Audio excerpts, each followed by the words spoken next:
White kids all seemed a bit sort of dangerous, which is what it was, really. For the coppers, you know, I could imagine now, looking back in those grey, black and white old days.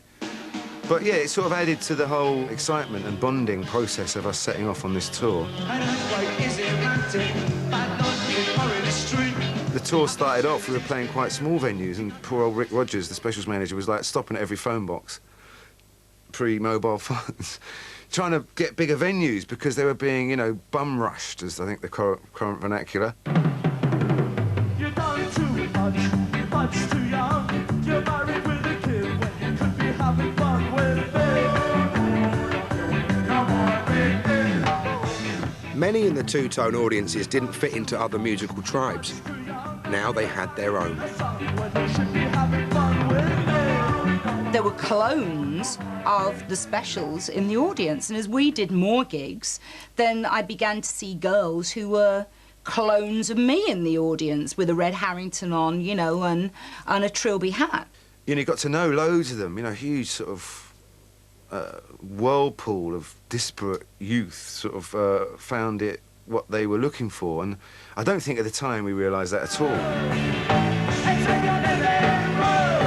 It was a very inclusive movement, it felt like, you know, at the time.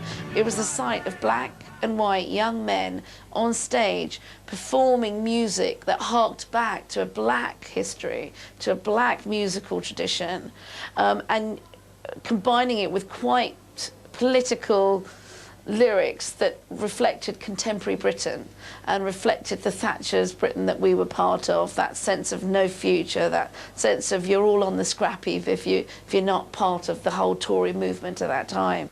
Yeah, I mean, I think a lot of people encounter two-tone and discover in it a sense of belonging, and that doesn't surprise me because it's part of affirming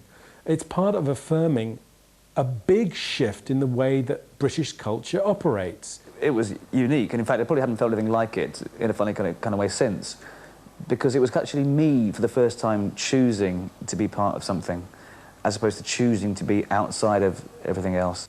It made the encounter between black and white young people an ordinary feature of life. It liberated those encounters from the kind of weight they were made to bear. One such encounter happened one night after a two-tone concert. The special singer, Terry Hall, had seen someone in the audience being pushed around in a scuffle. That someone was Gurinder Chadha. He asked if I was all right because he'd seen me get sort of chewed up a bit, and he went on about the fight that had happened at the concert.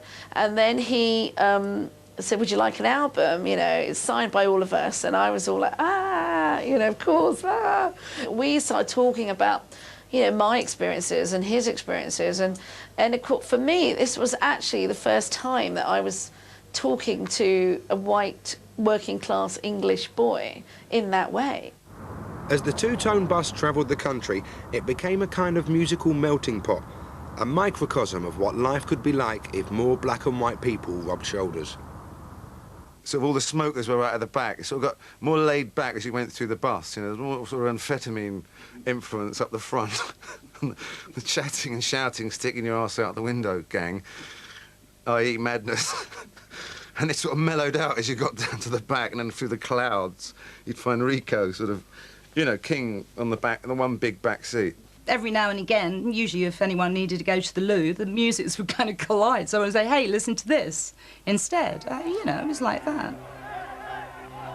But two-tone concerts were so inclusive that in the early days, some Sieg Heiling skinheads found their way in. They mainly targeted Madness, two-tone's only all-white group. There were times, right at the peak of it all, when half the audience would be Sieg Heiling, and you'd think, oh, Jesus, what on earth are we going to do? You know, if there was pockets, there was a couple of skinny jigs having a fight, you know, you'd put the spotlight on them and stop the concert, or jump in the audience and try and sort it out.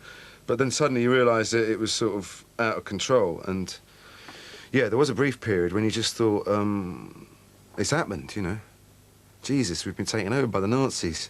Better the enemy you know is the way I look at it, you know what I'm saying? And I thought, yeah. It's like when I say that two-tone was an experiment waiting to happen, all experiments, you start out with them and you start out with the ingredients and you might think you know what the outcome of that is going to be. There's going to be contradictory results along the way. And the skinheads, or that certainly had those kind of leanings, were the contradictory element along the way. I did get up and I said, fuck off the National Front, fuck off the National Front.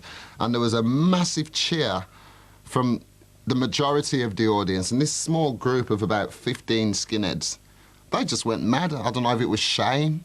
I mean, as I've always said, there are more fascists dressed up in business suits sort of wandering around this world than there are in Levi's and Doc Martens. Enjoy yourself, enjoy yourself. Apart from a very small handful of isolated incidents, the Nazi element didn't intrude on the specials concerts. In fact, Jerry's idea of inclusiveness meant many in the audience ended up on stage. I remember some of the top ranks, you know, they still literally had the plastic palm trees and the sprung dance floors, which meant that the PA would be going like that. And I remember a couple of nights sort of hanging on like, you know, the rodeo or a sort of pirate on the high seas. It was, you know, it was rough. It was really rough. And part of the fun for some people was the bundle. Jerry would invite the audience up as well in his inimitable style. Enjoy yourself, have lots of fun.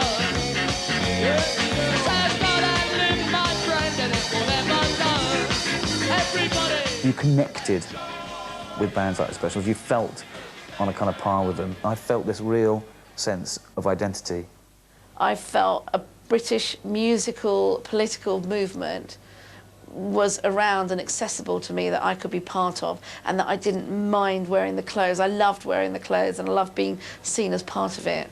You often hear people go rave and rave about why they like certain artists, but this band had #1 hit singles. They were a very, very popular act, and they weren't diluted in any way. Enjoy yourself, enjoy. In their first year, Two Tone had topped the charts, toured the country, and created a new inclusive movement. It was as if everything the label touched turned to gold. Thank you.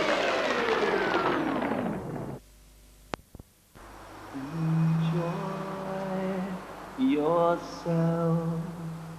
It's later than you think.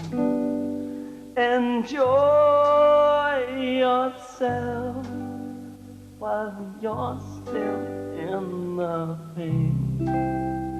The years go by as quickly as you wink. 25 years after the Two Tone Times, Jerry Dammer's suit is in the Victoria and Albert Museum, celebrating the history of black British style.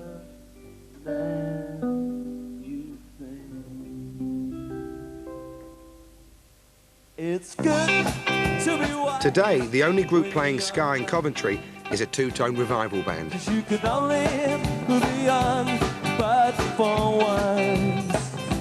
We were 12 when the Special split up. I think we realised how important it was, especially how important the Coventry thing was when we became older, you know, and now being part of the, well, playing in Special Brew and everything, it means so much because we're from Coventry.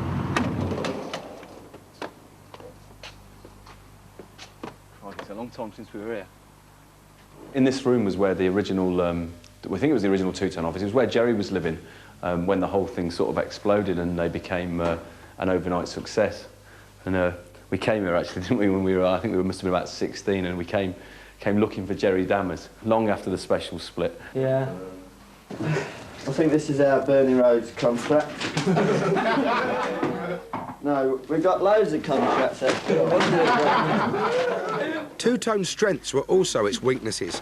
Cheerful idealism and a do-it-yourself aesthetic had helped propel Two Tone to success. What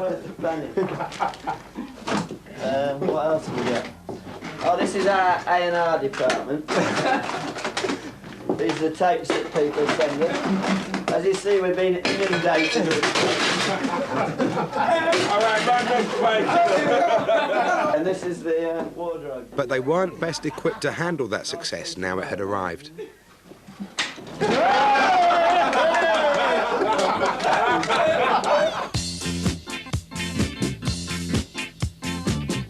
To sign an all-woman Two Tone band was an irresistible next step. Rhoda Dakar and the Body Snatchers were plucked out of nowhere. We ended up recording a two-tone because on our second gig, this is bearing in mind, second gig, one original song, Jerry